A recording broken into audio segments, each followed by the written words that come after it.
केयू के यूनिवर्सिटी की तरफ से एक नोटिस है जो कि कल से वायरल हो रहा था, और मैं आप लोगों को बता दूं अब ये नोटिस 100% रियल है भाई, क्योंकि ये केयूके की वेबसाइट के ऊपर डल चुका है।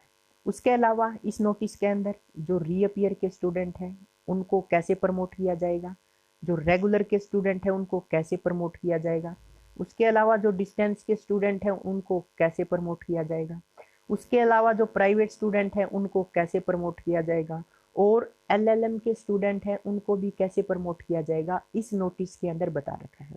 अगर आप इनमें से किसी भी कोर्स से रिलेटेड हो तो वीडियो को एंड तक जरूर देखना। उससे पहले भाई चैनल के ऊपर नए हो तो चैनल ने सब्सक्राइब कर लो। मेन बात यह है भाई, वीडियो बहुत घने देखने लग रही है और मैं चैनल ने सब्सक्राइब नहीं करने लग रही, तो मेरी जस्ट आप लोगों से रिक्वेस्ट है कि बस चैनल ने सब्सक्राइब कर लो। तो इब कर लिया इस नोटिस के बारे में बात, तो मैं आप लोगों ने बता दूं इस नोटिस ने बिल्कुल सिंपल वे में बताने वाला हूँ कि इस नोटिस में क्या क्या बता रखे हैं। तो पहला पॉइंट है भाई एग्जामिनेशन से रिलेटेड। इसके अंदर ये बोल रखा है कि जो फर्स्ट, सेकंड और थर्ड ईयर के स्टूडेंट है भाई उनके एग्जाम को नहीं होगा, इनमें पास कराया जाएगा 50% इंटरनल असेसमेंट, 50% उनके प्रीवियस एग्जामिनेशन के बेसिस पे। यह बात मैं तारती पहले भी बता चुके हूँ। उसके बाद सेकंड पॉइंट में बता रखा है कि जो प्रैक्टिकल के मार्क्स है shall be computed on the basis of guidelines issued vide ENDST number, U letter का नंबर है, डेट 2 जुलाई 2020 अनेक्सर 1।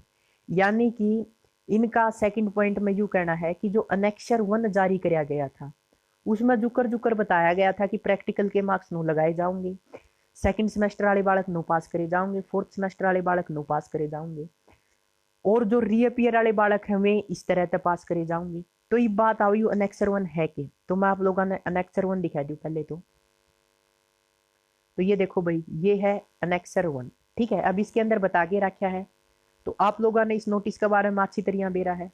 ठीक है, ये नोटिस है भाई, देख लो। जो पहले नोटिस जारी हुआ था नहीं कि स्टूडेंट की जो रीअपियर है उनको कैसे पास किया जाएगा, जो फेल है उनको कैसे, रेगुलर के स्टूडेंट को कैसे पास किया जाएगा, जो 6th सेमेस्टर में स्टूडेंट है उसको कैसे पास किया जाएगा। ठीक है, ये वही नोटिस है भाई अनेक्सर 1 के अंदर। तो मोटी मोटी बात यह है भाई, इसके ऊपर मैंने वीडियो बना रखी है, उसका लिंक आपने ऊपर मिल जाएगा, इस आई बटन पर जाके क्लिक करोगे तो वह वीडियो मिल जाएगी। तोड़ते पहले यह वीडियो देख लियो। तो इस वीडियो के अंदर भाई थोड़े डाउट है बालका ना, वो मैं बता दूं। पहली बात, थ्योरी प्लस प्रैक्टिकल के आप लोगों के 40% से ज्यादा मार्क्स होने चाहिए। अगर 40% से ज्यादा है तो ही आपकी क्या है जो रीअपियर है वो क्या होगी, पास होगी। ठीक है, उसके अलावा इसके अंदर एक पॉइंट हो रहा है भाई, वो और बता दूं मैं आप लोगों ने। इसके अंदर भी बहुत मतलब बहुत सारे स्टूडेंट है जिसने डाउट है, तो ये सुन लो। इसमें यह लाइन लिख रखी है, in the current example criteria to pass a course is that the candidate has to score at least 40% marks in external and 40% marks in theory plus practical। तो इसका मतलब नो है भाई, जिद आपने थ्योरी प्लस प्रैक्टिकल मार्क्स की average काट ली और वह 40% आएगी। ठीक है, 40% तो ऊपर आएगी। तो जिद आप आपके जो रीअपियर वाला पेपर है उसमें मार्क्स लगाओगे वो 40% से ज्यादा होने चाहिए। अगर 40% से ज्यादा है तो ही आप लोगों की ये बोल रखा है कि जो एक्सटर्नल है वो पास होगा, और थ्योरी में भी और प्रैक्टिकल में भी 40% से ज्यादा होनी चाहिए। ठीक है, इस लाइन का मतलब यू है कि आपके 40% से ज्यादा बढ़ने चाहिए एक्सटर्नल में, एवरेज कैलकुलेट करने के बाद तो ही आप लोग पास होगे। तो मैं आप लोगों ने बता दूं, जो मैंने यह वीडियो बना रखी है नहीं, यह बिल्कुल सही है भाई, इसके ऊपर कोई डाउट ना करो। बहुत आगे कमेंट आओ कि यह वीडियो गलत है। ठीक है, यह वीडियो बिल्कुल सही है, जमा 100% सही है। आप मान के और अपने मार्क्स कैलकुलेट कर लो और देख लो भाई पास हो कौन नहीं।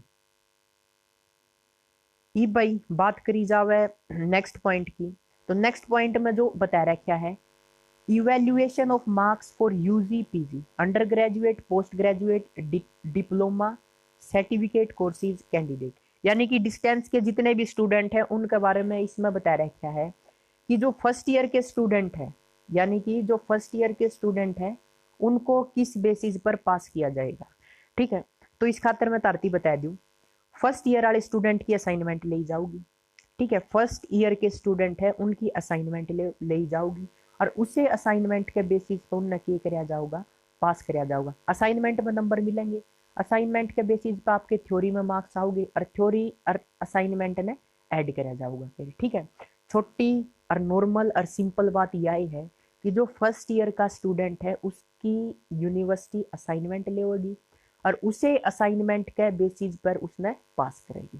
ठीक है। ये बात करी जावा पार्ट सेकंड और पार्ट 3 का, मतलब है भाई सेकंड ईयर के स्टूडेंट और थर्ड ईयर के स्टूडेंट। सॉरी। तो इसके अंदर मोटी मोटी यही बात है भाई, सेकंड ईयर वाले ने पास कराया जाऊगा फर्स्ट ईयर के बेसिस पे।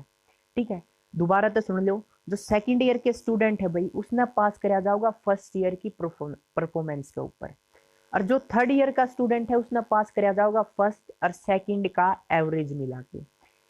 सेकंड ईयर के स्टूडेंट है उनको पास कराया जाऊगा फर्स्ट ईयर के एवरेज पे। थर्ड ईयर का जो स्टूडेंट है उसने पास कराया जाऊगा भाई फर्स्ट और सेकंड ईयर का एवरेज मिला के, जो नंबर आएंगे उस बेसिस पे उसने पास कराया जाऊगा। तो यू था भाई डिस्टेंस वाले स्टूडेंट खातर। इब मेन बात आओगी, कई कहोगे मामे एमए करा, हाँ ठीक है, तो मारे इब लग तो पेपर एक नहीं फर्स्ट ईयर में, हाँ तो मैं बता दूं जो भी फर्स्ट ईयर का है, चाहे ग्रेजुएशन में हो चाहे पोस्ट ग्रेजुएशन में हो, तो उनके सरकार असाइनमेंट लेगी और उसके बेसिस पे उन्हें पास कराया जाऊगा। सी पॉइंट है भाई, सी पॉइंट के अंदर बोल रखा है एलएलएम खातर है भाई, इसके अंदर बोल रखा है the marks shall be awarded to the candidates of LLM of first part only on the basis of assignment to be provided by DD, failing which he or she will be treated as absent. Failing का मतलब है भाई अगर fail हुआ है तो वो absent माना जाऊगा। In case of LLM second the marks shall be awarded on the basis of average marks obtained in part 1। तो मेरे दो भाई जो एलएलएम के स्टूडेंट हैं उनके भी बहुत मैसेज आने लग रहे हैं, तो मैं उनकी बता दूं भाई एलएलएम खातर भी जो फर्स्ट ईयर में है एलएलएम उसकी ले जाओगी असाइनमेंट, के ले जाओगी असाइनमेंट, और जो सेकंड ईयर का स्टूडेंट है उसको फर्स्ट ईयर के एवरेज बेसिस पर पास कराया जाऊगा। ठीक है भाई, इस चीज ने ध्यान से समझ लो। मोटी मोटी यही बात थी, डिस्टेंस के जितने भी फर्स्ट ईयर के स्टूडेंट हैं चाहे वो ग्रेजुएशन या पोस्ट ग्रेजुएशन, उनके असाइनमेंट लिए जाऊंगे, और जो सेकंड ईयर का स्टूडेंट है उसका फर्स्ट ईयर का एवरेज निकाला जाऊगा और उसके बेसिस पर मार्क्स दिए जाएंगे। जो थर्ड ईयर का स्टूडेंट है उसको फर्स्ट और सेकंड के एवरेज निकाल के मार्क्स दिए जाएंगे। इब एलएलएम खातर भी सेम प्रोसीजर है जो मैंने इबे बताया है डिस्टेंस वाला खातर। अब बात करी जाओ भाई evaluation of assignment for private और डिस्टेंस स्टूडेंट, चाहे वो यूजी का हो, पीजी का हो, डिप्लोमा, सर्टिफिकेट कोर्स कोई भी हो, तो इस पॉइंट के अंदर जर्नली यू बता रखा है कि असाइनमेंट किस तरह से ले जाओगी। तो पहला बात है भाई, पहला ए पॉइंट के अंदर यू बता रखा है कि जो एलिजिबल कैंडिडेट है, मतलब सही तरह से फॉर्म वगैरह फीस वगैरह भर रखी है, तो उनके रोल नंबर यूनिवर्सिटी अपनी साइट के ऊपर डिस्प्ले करेगी, यानी ये स्टूडेंट है, इन स्टूडेंट ने अपने असाइनमेंट जमा करवाने हैं। ठीक है, दूसरी बात इसने बता रखा है कि since there is no provision of internal assessment for the private candidate of first year of UG PG courses, the candidate will have to submit handwritten assignment on A4 size in his or her writing। अब इसका मतलब क्या है भाई, B point का मतलब you कह रखा है इनने कि जो डिस्टेंस के स्टूडेंट है फर्स्ट ईयर के उनका असाइनमेंट लेने का कोई प्रोविजन को नहीं। तो मामे उनती बताया दिया जो डिस्टेंस के स्टूडेंट है और फर्स्ट ईयर के अंदर है उनने भाई अपने असाइनमेंट जमा करवाने हैं, खुद की लिखाई मत जमा करवाने हैं। ये नहीं कि किसी पर बनवाए जमा करवा दिए, ऐसा को नहीं करना। खुद की एंड राइटिंग में बना के A4 साइज की सीट के ऊपर आप लोगों ने असाइनमेंट जमा करवाने हैं। उसके बाद जो पॉइंट नंबर सी है उसके अंदर यू बता रखा है subject wise question paper will be uploaded on website. अब इसका मतलब क्या है, जो आप लोगों ने असाइनमेंट बनानी है नहीं कि उसका टॉपिक भी यूनिवर्सिटी अपने आप देगी, सब्जेक्ट वाइज क्वेश्चन अपलोड करेगी, और उसे क्वेश्चन की जो क्वेश्चन पेपर अपलोड करेगी उसे क्वेश्चन पेपर की आप लोगों ने असाइनमेंट बनानी है। डी पॉइंट के अंदर बता रखा है the candidate shall be required to attempt the answer according to the syllabus scheme of the concerned subject and deposit the assignment to the Nobel Center of his or her district. The list shall be made available on the university website। अब इसका मतलब क्या है भाई, मामे paper तो upload कर देंगे, यूनिवर्सिटी ने पेपर अपलोड कर दिया, तो आप लोगों ने क्या करना है अपनी स्कीम के हिसाब से, ठीक है, अपनी स्कीम के हिसाब से उस पेपर में क्वेश्चन अटेम्प्ट करने हैं। A4 साइज की मतलब जो आप प्रिंट कटवा के लिया करा नहीं, फोटो कॉपी करवा के लिया करा, वो पेज हो नहीं उसने A4 बोलिया करा, उस पेज के ऊपर आपने असाइनमेंट बनानी है। उस क्वेश्चन में तो वे क्वेश्चन करने हैं जो आपकी सिलेबस या स्कीम के अंदर है। और वे भैया आपने आपकी डिस्ट्रिक्ट के अंदर, अगर मैं हिसार की बात करूं तो ऐड कोई में सेंटर बना देंगे कि इस सेंटर पर जाके आप लोगों ने असाइनमेंट जमा करवानी है। इसकी भी जानकारी भाई यूनिवर्सिटी वेबसाइट के ऊपर डालेगी।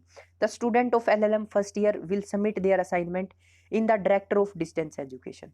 तो जो एलएलएम के स्टूडेंट है भाई उनने स्पेशली अपने जो वो असाइनमेंट है वो डायरेक्टर ऑफ डिस्टेंस एजुकेशन द्वारा सबमिट करनी है। ईब के है भाई इस तरह के बहुत बड़का के डाउट हो गए तो मैं कोशिश करूंगा कल लाइव आने की, तो नीचे व्हाट्सएप ग्रुप का लिंक है वो ग्रुप ज्वाइन कर लो, क्योंकि जिद भी मैं लाइव आऊंगा पहली बात यूट्यूब पर नोटिफिकेशन आ जाएगी। उसके अलावा उस ग्रुप के अंदर मैं मैसेज भी कर दूंगा, तो आप लोग ज्यादा से ज्यादा ग्रुप में ज्वाइन कर लो। अगर तारे कोई भी डाउट है तो कल लाइव सेशन में मेरे पे पूछ सको। For the purpose of evaluation of assignment, novel center shall be created in the different college. The principal of the concerned will act as coordinator and will further appoint on the assignment coordinator on clerk and 1/4 employee for the smooth function at center. The coordinator will ensure that the evaluation of the assignment to get done by eligible teacher having at least 5 year teaching experience. Thereafter, the assignment along with the awards shall be received by the university. भाई इसका कहने का मतलब नू ये है कि जितनी भी डिस्ट्रिक्ट है उनमें आप एक सेंटर बना देंगे जेड़ा जो डिस्टेंस के बालक है वो के कर सके अपना असाइनमेंट जमा करवा सके। तो इससे रिलेटेड मामे वेबसाइट के ऊपर जानकारी दे देंगे, ठीक है। तो नॉर्मली ये बात थी भाई डिस्टेंस वाला खातर। उसके बाद है evaluation of marks for private UG PG. ये भाई जो प्राइवेट स्टूडेंट है चाहे वो ग्रेजुएशन का हो, पोस्ट ग्रेजुएशन का हो, डिप्लोमा का हो, सर्टिफिकेट कोर्स का हो, तो उनके मार्क्स किस तरह कैलकुलेट करे जाओगे। तो उन खातर भी सेम प्रोसीजर है भाई। के प्रोसीजर है फर्स्ट ईयर वाला के असाइनमेंट लिए जाओगे। ध्यान से सुन लियो यार, प्राइवेट का कोई स्टूडेंट है तो प्राइवेट वाले स्टूडेंट खातर के कराया जाऊगा फर्स्ट ईयर के असाइनमेंट लिए जाओगे। सेकंड ईयर वाला ना फर्स्ट ईयर के एवरेज पर पास कराया जाऊगा, और जो थर्ड ईयर का स्टूडेंट है उनने फर्स्ट और सेकंड ईयर के एवरेज के ऊपर पास कराया जाऊगा। तो सेम प्रोसीजर प्राइवेट वाला खातर रहने वाला है। तो उसके बाद जो नेक्स्ट पॉइंट है भाई वो है रीअपियर डिस्टेंस एंड प्राइवेट। यानी कि किसी भी स्टूडेंट के, ध्यान से सुन लियो, किसी भी स्टूडेंट जो कि डिस्टेंस का है या प्राइवेट का है, ग्रेजुएशन का है, पोस्ट ग्रेजुएशन का है, सर्टिफिकेट कोर्स का है या डिप्लोमा का है, तो अब उसकी जो रीअपियर रही है वो कैसे पास करी जाओगी। तो इसके अंदर लिख रखा है the marks of the reappear candidate will be computed on the basis of the average marks of previous as per formula. यानी कि जो रीअपियर है और डिस्टेंस और प्राइवेट का स्टूडेंट है तो उसके मार्क्स किस तरह कैलकुलेट करे जाओगे। तो मैं आपने बता दूं वो मार्क्स आपके प्रीवियस ईयर बेसिस पर कैलकुलेट करे जाओगे। यानी कि सेकंड ईयर का स्टूडेंट है तो फर्स्ट की एवरेज कैडी जाओगी, और फर्स्ट में जितने मार्क्स आएंगे आपके बाई में टोटल मार्क्स इनटू में 80, यानी कि जो आपका थ्योरी का नंबर है, और जो एड नंबर आएंगे वो आपके थ्योरी में लग जाएंगे।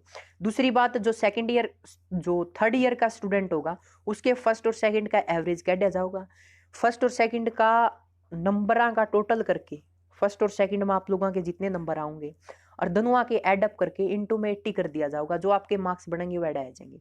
यानी कि मोटा तौर पर यही बता रखी है कि जो सेकंड ईयर का स्टूडेंट है उसकी फर्स्ट ईयर की एवरेज कैडी जाओगी, और जो एवरेज में परसेंटेज आएगी वही उसकी थ्योरी में परसेंटेज आ जाएगी। उसके अलावा जो थर्ड ईयर का स्टूडेंट है उसको फर्स्ट और सेकंड ईयर के मार्क्स कैलकुलेट करे जाएंगे, उसके बेसिस पर उसके थ्योरी के मार्क्स दिए जाएंगे। उसके बाद बता रखा भाई practical examination of distance and private student. अगर किसी के प्रैक्टिकल हुआ तो इसके अंदर ये बता रखा है, पहली बात यू फॉर्मूला बता रखा है। दूसरी बात ये प्रैक्टिकल भाई डिस्टेंस है प्राइवेट स्टूडेंट के, यानी कि जो डिस्टेंस है प्राइवेट का स्टूडेंट है उसके प्रैक्टिकल के मार्क्स किस तरह दिए जाएंगे वो इस फॉर्मूला में बता रखा है। Courses have no provision of internal assessment in practical examination. यानी कि प्रैक्टिकल एग्जामिनेशन में इंटरनल असेसमेंट का कोई रोल को दी। Average of all previous practical of all semester years in case of previous practicals are not available 80% of theory examination marks of previous year। तो इसका मतलब भाई मोटा कहने का मतलब क्या है कि प्रैक्टिकल के अंदर इंटरनल असेसमेंट का कोई रोल को नहीं। दूसरी बात, अगर प्रैक्टिकल नहीं होंगे तो क्या कराया जाऊगा, जो प्रीवियस ईयर में आप लोगों के प्रैक्टिकल हुए थे उसका एवरेज काटा जाऊगा और आपके मार्क्स दिए जाएंगे। तीसरी बात कह रखी है अगर आप लोगों के मान के चलो फर्स्ट ईयर में हो रिबलक प्रैक्टिकल नहीं हुए हो तो उसके भाई आप लोगों ने कह रखा कि 80% थ्योरी के जो मार्क्स आएंगे 80% उसके प्रैक्टिकल के अंदर दे दिए जाएंगे। तो यह बात थी मोटी मोटी डिस्टेंस वाला खातर, प्राइवेट वाला खातर, चाहे वो यूजी का हो पीजी का हो। अब कह रखा आगे जो पॉइंट है वो मैं बता दूं। College department shall evaluate the project report training report at their own level internally and submit their. अगर भाई कोई रिपोर्ट वगैरह है, ठीक है, ट्रेनिंग वगैरह है, तो वो कॉलेज अपने आप करेगा। The candidate of MTech course will submit their dissertation in the respective department college and they shall get evaluated at their own level internally and send the awards on credit at email ID। मतलब भाई जो MTech का student है उसने भाई अपनी जो भी सबमिट करवाना है वो अपने ओन लेवल पर करवाना है, और जो भी उसने मार्क्स दिए जाओ हैं वो ईमेल आईडी पर सेंड करने हैं। उसके बाद इसके अंदर कुछ को नहीं भाई। इब यू देखो, the candidate of UG PG even semester diploma certificate course and BTech 7th semester special course who could not submit their examination for due to lockdown caused by COVID-19 be allowed to submit examination form by downloading the same form of the university website up to 10/7/2020 with the same late fee so far as funds are which was being charged before the declaration of lockdown. The examination form will be accepted only through post or courier. Further, the eligibility of the students shall be verified as the end। मतलब भाई कह रहा है कि अगर किसी भी बालक ने रीअपियर का फॉर्म नहीं भरया है तो 5,000 लेट फीस का गलत 10/7/2020 तक फॉर्म भर सके हैं। उसके अलावा आप कोरियर या पोस्ट से फॉर्म भर सको हो। पहली बात आपने यूनिवर्सिटी की वेबसाइट से फॉर्म डाउनलोड करना पड़ेगा और फॉर्म डाउनलोड करे पास आप यू भर सको। उसके अलावा रीअपियर के फॉर्म भरने खातर रीअपियर के फॉर्म भरने खातर डेट आएगी है। इसके अंदर जनरली बता रखा है कि एग्जामिनेशन फॉर्म, यानी कि किसी ने भी अपना एग्जाम फॉर्म नहीं भरा है, किसी बालक के एग्जाम होने थे और उसने एग्जाम फॉर्म नहीं भरा है, तो यूनिवर्सिटी की साइट पर तो वो फॉर्म डाउनलोड करके पोस्ट या कोरियर द्वारा 5,000 रुपये दे के यूनिवर्सिटी में भेज सके। Sorry guys. In case of candidate of December 2019 semester annual examination whose practical examination is going to be conducted, the marks will be awarded by the concerned college on the basis of class performance of such candidate. यानी कि भाई किसी के अगर लग practical नहीं हुए है तो क्लास परफॉर्मेंस के हिसाब से उसने मार्क्स दे दिए जाएंगे। उसके अलावा यू नोटिस खत्म हो गया। अनेक्सर 1K है, इसके बारे में मैंने डिटेल से बता रखा है, आई बटन पर जाके वीडियो देख लियो। बाकी तमाने या स्क्रीन के ऊपर वीडियो देखा, इस पर क्लिक करके या वीडियो तमें देख सको हो और कैलकुलेट कर सको। जो रेगुलर के स्टूडेंट है उनके बारे में मैंने पहले बता दिया था। इब डिस्टेंस वाले के जो भी डाउट थे इस वीडियो में क्लियर हो गए। बाकी इब लग अगर क्लियर नहीं हुए तो मैं ऑनलाइन आऊंगा भाई, ओ सॉरी लाइव आऊंगा कल, लाइव तमें डाउट आपने ले सको। तो thanks for watching creative study के, और मोटी मोटी बात है भाई चैनल ने सब्सक्राइब कर लो।